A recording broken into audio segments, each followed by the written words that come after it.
And when you bring up issues in terms of character or in terms of being truthful or whatever, let me tell you something right now. Right. You can bring a whole bunch of Republicans and I'll be cool with it. You can't bring up Trump to make a case against somebody else using those arguments. That is really the only response that you need to give Stephen A. Smith.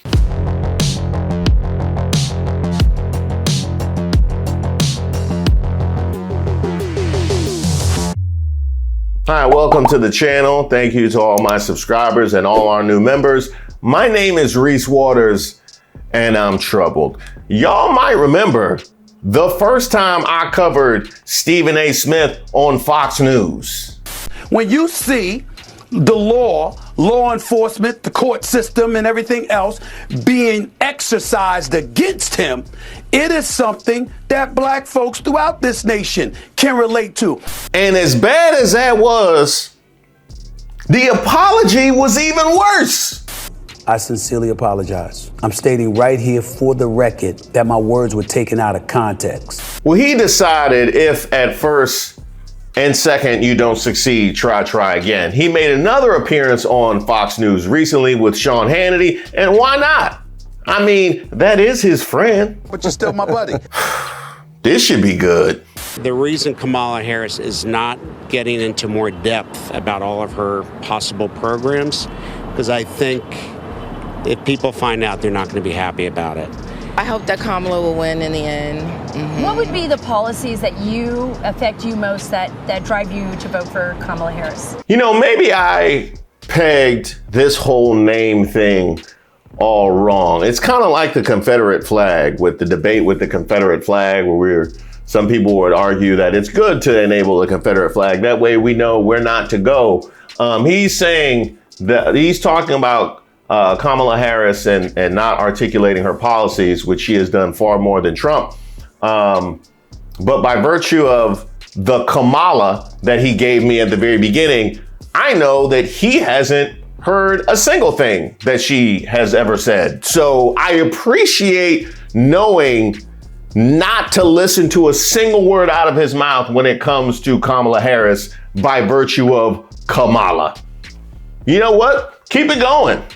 Now, I'll be honest. I haven't paid enough attention to know her specific policies. It does seem like she's been there for the middle class, which a lot of my family is. All right, joining us now with reaction is ESPN host, the one and only Stephen A. Smith. Do you want to get it out of the way now, how hard your life is, that you have to defend the fact that you admit that you're friends with me? You want to get that out of the way at the beginning or at the end? No, I don't need to get that out of the way. The public knows that already. You get on my nerves. I don't agree with you 75% of the time, but you're still my buddy. You know, I feel bad for you half the time with some of the takes you give, but I'm here to help you out anyway. What's going on, Sean? Now, I'm wondering if it is possible for me to be friends with somebody that I don't agree with 75% of the time. Ooh, yeah. I'm going to have to go ahead and sort of disagree with you there. Maybe like my financial advisor, who I never have to talk to. He's getting me money. I could maybe disagree with him 75% of the time, but other than that, that's not what you call a friend. That's maybe an employee or something like that. All right, I always say, you say to me, stay in my lane when I talk sports, stay in your lane on politics. However, there's something amazing.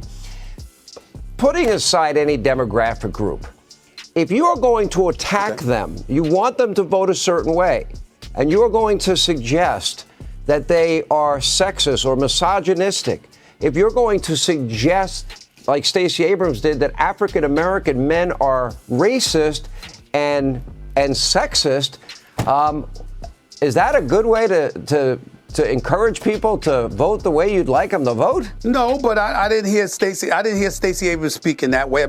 I don't think anybody did.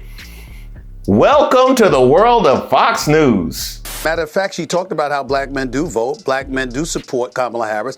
Black men do support a lot of the Democrats and what have you. And she's absolutely right about that. You know, I spoke against President Barack Obama, who I know you don't like that, but I admire and respect this man. I did not like what he had to say at that particular clip that you showed, and I spoke out about it on my show, the Stephen A. Smith Show, and I'm unapologetic about that because I know, by and large, black men have always supported black women. That's a fact. That's a point of fact. Now, that doesn't mean that there isn't some misogyny that does exist amongst a few in our community, but I think that when we looked at this election that's forthcoming, and we see Kamala Harris going up against Donald Trump, I don't think it's right to point to that as a reason why it's a nip and tuck race and why she isn't receiving the support that she deserves. And that is why I spoke out against what he had to say on that particular issue, because I was refuting what he was saying. I don't believe that to be the case at all when it comes to her. Now I see why Stephen A. has gotten as far as he has in media. That was a delicate dance. I don't know how you can say that by and large black men have always supported black women, but then also acknowledge misogyny that exists. Like, what? What are we talking about here? You, by virtue of your own response, have acknowledged that we are not a monolith, which also means that Barack Obama wasn't referring to all black men. The right answer was right in there. You Kwame Browned it. You Slava Medvedenko'd it. And also, I would like to add, I covered this at length in response to Obama and the misogyny that he was referring to. And the issue that I saw with that was that he confined it to black men. Should have just been talking about men. Matter of fact, he should have just been talking about people, because women can be sexist as well. We've seen a lot of that. I'm not sexist. Being sexist is wrong. Yeah. And being wrong is for women. All right, so let's stay on Kamala Harris for a second here. Democrats are in a state of panic. Although momentum seems to be going to Donald Trump. I told you this would happen in a private conversation we had. You were skeptical. I think I was proven right. You know sports better than I do. I think I know politics. I know. You do. But here's my question for you. You did call her out early. Now, that is a curious thing, that Hannity knew that this would occur. I actually have a piece coming out all about these polls that all of a sudden got dumped to create the narratives of the Trump surge while he's appearing at McDonald's and talking about Arnold Palmer's penis and using the military against civilians. He took showers with the other pros. They came out of there, they said, oh my God. That's unbelievable. How that aligns with a surge in the polls, specifically in these battleground states, is curious. I have a whole piece coming out all about that, but it is fascinating that Hannity predicted that this would be the case. It's almost like it was orchestrated. And you said she's making a mistake not doing interviews.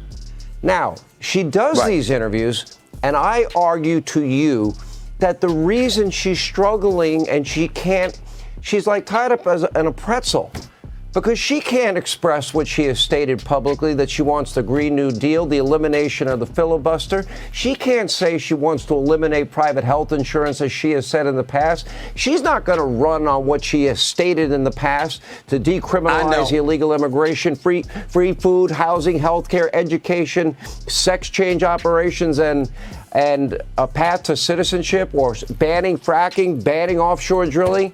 So she has to give us word salads, because she won't tell us how she really feels. She's hiding her true beliefs. Well, Donald Trump doesn't do that. Did you just tell me that Donald Trump doesn't do that while he's disavowing Project 2025? As you know, and as she knows better than anyone, I have nothing to do with Project 2025. Is that what just happened? Did you just give me a whole lot of words talking about she can't properly articulate what she wants to do because the people won't accept it, while Donald Trump is still trying to disavow Project 2025? Is that because that's That is really the only response that you need to give, Stephen A. Smith. Well, first of all, that's a very long question. Let's get to it. Number one, you talk about what she's doing. Bottom line is this: as Vice President of the United States, it wasn't her job to lead. She has to go along with the program. You are a support base. You support the person that is in charge, who happened to be Joe Biden. That's number one. Number two, I know you're not talking about somebody being lucid and cogent and enunciating their thoughts with clarity, and you're bragging about Donald Trump. We can't be watching the same stuff if that's what you're doing. You ain't gonna do that today. You know now, what? Lindsey Graham, hold it. Now, Senator Lindsey Graham is about to come on this show. Let me tell you something. That man can articulate himself very well. Not Donald Trump now. I have sat with him for hour after hour after hour, topic after topic after topic, and he is so dialed in. Look, you know, it's funny. Let's just have a sneak peek on how dialed in he in fact is. Let's see how dialed in Trump is. All this extra revenue we're going to be bringing into the country. So do you believe at some point in time we could find a way, once the country's back on its feet and getting enough revenue and paid off our debt, do you think it's possible to find a way to eliminate federal taxes? There is a way. There is a way.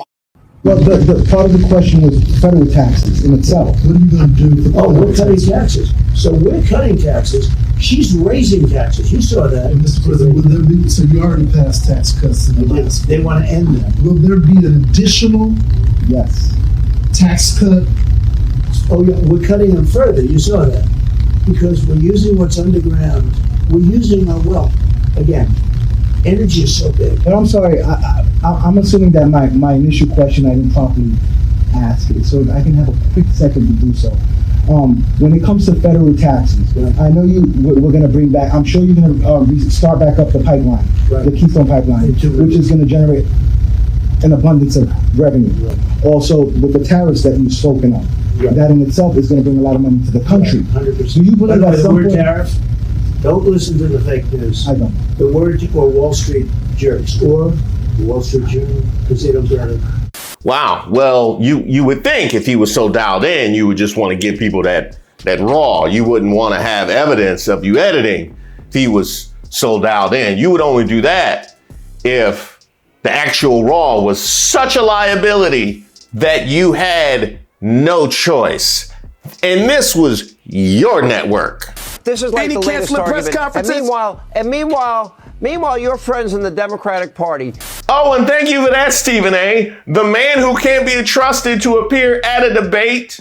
The man who can't be trusted to come to a town hall. The man who keeps canceling all of his appearances that aren't in front of a basket of fries. That's the guy who sold out in? Sounds about right. I tell you, I have never dipped into the world of Fox News and come out better for wear. I really never have.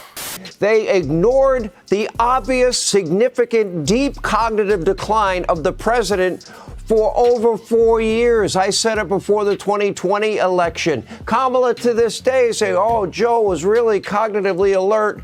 You know that's a crock. I know that's a crock. What is she supposed to say, Sean? Knows it's a crock. Okay, you know what, Sean Hannity, I'm going to give you that one. I am going to give you that one. That is a legitimate, fair critique of the Democratic Party that they covered for Joe Biden's decline.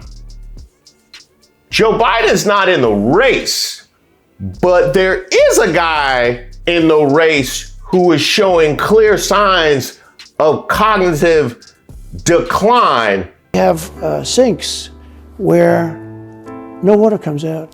You turn it on, no water comes out. You want to wash your hands, right? Yeah. And you've seen this, and you turn on the sink, and it's very little. Before he could potentially step into the White House for another 4 years, only one of these two is actively covering for a man in cognitive decline. Not Donald Trump. Sean, what is it? Hold on. What is she supposed to say? She's supposed to sit up there and say, you know what, my president, my boss. Truth. I mean, there was cognitive decline. How about the there. truth? No, you're not. No, you tell the truth on your show? You don't. Oh, so we want the truth. Okay, so you can have it. you can have it one of two ways. You can say that it's perfectly okay for J.D. Vance to stroke Donald Trump's ego and not claim that the election was legitimate in 2020, which is a clear, blatant lie. That is perfectly okay because he can't call out Donald Trump.